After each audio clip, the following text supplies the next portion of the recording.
जैसा कि आप सबको पता है कि पहली शादी के होते हुए दूसरी शादी करना अंडर सेक्शन 494 ऑफ आईपीसी एक कानूनन अपराध है और ऐसा करने पे आपको 7 साल तक की सजा भी हो सकती है। ऐसे में बाइगैमी और बाइगैमी के एसेंशियल्स के ऊपर ऑनरेबल सुप्रीम कोर्ट की अभी रिसेंटली बहुत ही इंपॉर्टेंट लैंडमार्क जजमेंट आई है, जिसमें ऑनरेबल सुप्रीम कोर्ट ने ये क्लियर किया है कि जिस भी पर्सन ने दूसरी मैरिज की है, अगर उसकी शादी को उसके रिलेटिव्स या फ्रेंड्स अटेंड करते हैं, वो एज अ गेस्ट उसकी शादी में जाते हैं, तो क्या उन रिलेटिव्स और उन फ्रेंड्स के ऊपर भी बाइगैमी का ऑफेंस लग सकता है या नहीं लग सकता है। तो फ्रेंड्स, आज की इस वीडियो में हम इन डिटेल यही जानने वाले हैं कि आखिर बाइगैमी का ऑफेंस कब लगता है और कब नहीं लगता है। इसके अलावा किस किस के ऊपर बाइगैमी का ऑफेंस लग सकता है और बाइगैमी के क्या क्या इसेंशियल्स हैं, और क्या फ्रेंड्स और रिलेटिव्स जो दूसरी शादी को अटेंड करते हैं उनके ऊपर भी बाइगैमी का ऑफेंस लग सकता है या नहीं लग सकता है। तो फ्रेंड्स, मैं हूं एडवोकेट ज्योति और आप देख रहे हैं हमारा चैनल लीगल स्टोर हाउस। अगर आपने अभी तक हमारे चैनल को सब्सक्राइब नहीं किया है तो चैनल को सब्सक्राइब कर लें और नीचे दिए गए बेल आइकन को भी ऑन कर लें, क्योंकि लॉ से रिलेटेड ऐसी इंपॉर्टेंट इन्फॉर्मेशन हम आपके लिए लेके आते रहते हैं। तो फ्रेंड्स, बिना किसी देरी के शुरू करते हैं आज की इस वीडियो को।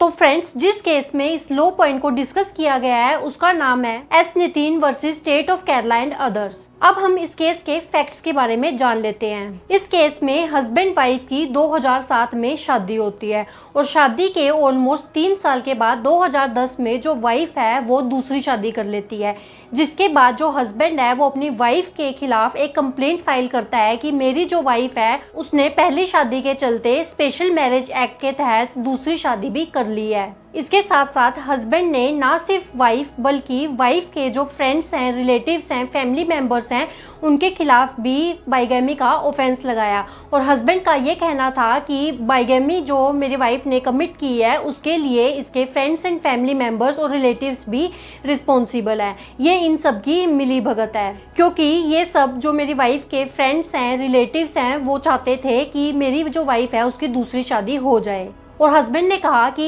वाइफ के फ्रेंड्स, फैमिली मेंबर्स और रिलेटिव्स की कॉमन इंटेंशन थी, जिसके चलते ये जो बाइगैमी का ऑफेंस है वो हुआ है। इसके बाद ट्रायल कोर्ट ने अंडर सेक्शन 494 ऑफ आईपीसी और सेक्शन 34 ऑफ आईपीसी के अंडर वाइफ और उसके फ्रेंड्स, फैमिली मेंबर्स और रिलेटिव्स के ऊपर भी चार्ज लगा दिया। तो यहाँ पे 494 जो सेक्शन है वो बात करता है बाइगैमी की, जिसके बारे में तो आप सबको पता ही है। और इसके बाद एक सेक्शन है आईपीसी में जो कि है सेक्शन 34 ऑफ आईपीसी, जो कि बात करता है कॉमन इंटेंशन की। कॉमन इंटेंशन का मतलब है कि 2 या 2 से ज़्यादा लोग, काफ़ी लोग जो हैं वो मिल के किसी ऑफेंस को कमिट करने के लिए उनकी कोई कॉमन इंटेंशन होती है, जिसके चलते वो ऑफेंस करते हैं। तो इस केस में जो हस्बैंड है वो जिस भी फ्रेंड्स एंड फैमिली मेंबर्स और रिलेटिव्स ने उस दूसरी शादी को अटेंड किया उनके खिलाफ कॉमन इंटेंशन के तहत सेक्शन 34 ऑफ आईपीसी के तहत भी कंप्लेंट फाइल की थी। तो यहाँ पे जो ट्रायल कोर्ट है वो वाइफ और फ्रेंड्स एंड फैमिली मेंबर्स के अगेंस्ट भी जो है चार्ज लगा देती है और उनके अगेंस्ट ऑर्डर देती है, उनको भी इस ऑफेंस में इंक्लूड करती है, जिससे जो फ्रेंड्स एंड फैमिली मेंबर्स हैं और रिलेटिव्स हैं वो कोर्ट के इस डिसीजन से सेटिस्फाइड नहीं होते हैं और वो जाते हैं सेशन कोर्ट में, जहां पे सेशन कोर्ट भी ट्रायल कोर्ट के ऑर्डर को ही सही बताती है और जो उनकी एप्लीकेशन है उसको डिसमिस कर देती है, जिससे वो अनसेटिस्फाइड होकर फिर जाते हैं ऑनरेबल हाई कोर्ट में। तो यहाँ पे हाई कोर्ट ने भी ट्रायल कोर्ट का जो डिसीजन है उसको सही कहा और जो फ्रेंड्स एंड फैमिली मेंबर्स की क्वैश करने की एप्लीकेशन थी उसको डिसमिस कर दिया, जिसके बाद फ्रेंड्स एंड फैमिली मेंबर्स जाते हैं ऑनरेबल सुप्रीम कोर्ट में। अब यहाँ पे ऑनरेबल सुप्रीम कोर्ट को ये डिसाइड करना था कि फ्रेंड्स, फैमिली मेंबर्स या रिलेटिव्स अगर दूसरी शादी को सिर्फ अटेंड करते हैं, वो वहाँ पे एज अ गेस्ट जाते हैं, तो क्या उनके ऊपर भी बाइगैमी का ऑफेंस लगेगा और कॉमन इंटेंशन का ऑफेंस लगेगा। तो ऑनरेबल सुप्रीम कोर्ट जो है वो इस केस को इन डिटेल एनालाइज करती है,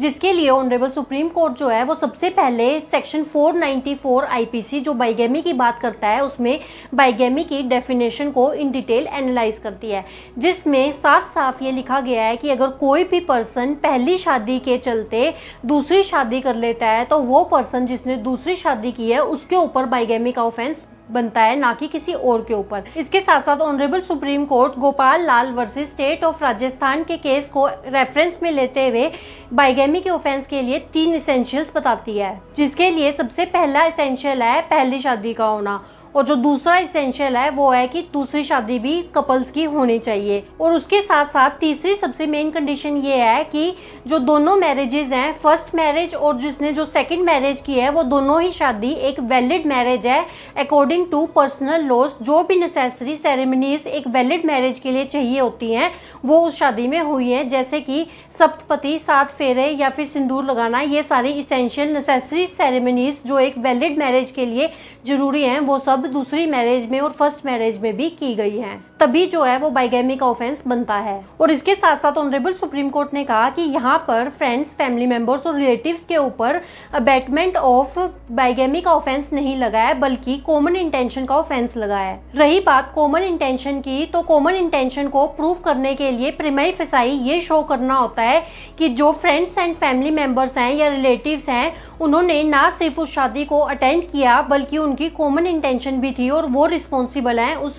सेकंड मैरिज के होने के लिए, जो कि इस केस में हस्बैंड बिल्कुल भी प्रूफ नहीं कर पाते हैं। तो जो भी पर्सन